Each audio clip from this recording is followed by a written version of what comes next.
अस्सलाम वालेकुम ज़हर ज़िंदगी ड्रामे जी दोस्तों नेक्स्ट एपिसोड जी तव्हांखे कहाणी ॿुधाईंदा हलूं जेका क़िस्त अचण वारी आहे। छा नेक्स्ट एपिसोड में दोस्तों हाणे रबन खे जेको आहे छा मुहिब क़ैद करे छॾींदो, छाजे करे त रबन उते वेंदो मीरा सां मिलण ऐं मुहिब उते हथीको करे छॾींदो रबन खे।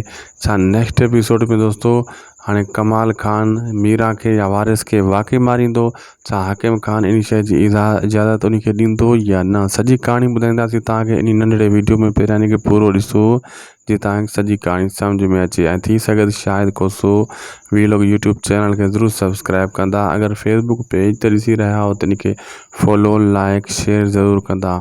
तव्हांखे दोस्तों कहाणी मुख़्तसिर ॿुधाईंदा हलूं। पहिरीं ॻाल्हि तव्हां सम्झो हितां पोइ क़िस्त में मां तव्हांखे ॿुधायो त कमाल खान वॾी प्लैनिंग खेॾंदो हाकिम खान के पंहिंजे काबू में करे वेंदो। तव्हां ॾिठो ईअं ई थियो, हाकिम खान जे अॻियां पंहिंजी सफ़ाई ॾेई इहो सॼो खून जो वलू जो केस रईस गफ़ार खान जे मथां हणी छॾियईं। मां कल्ह वारी क़िस्त में तव्हांखे वाज़े करे ॿुधायो हो।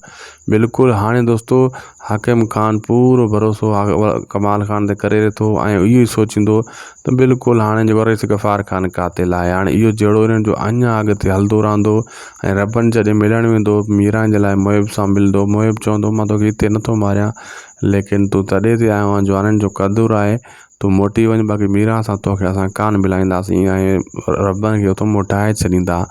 नेक्स्ट एपिसोड में तव्हां इहो बि ॾिसंदो दोस्तों त हाणे जेको आहे उठे जी घर वारी इहो घरु खपाए हितां हली वेंदी।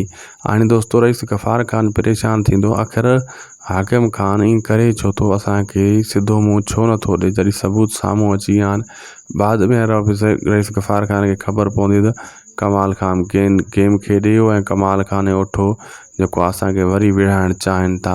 इन्हनि जो इहो जहिड़ो हलंदो ई रहंदो दोस्तों अॻिते।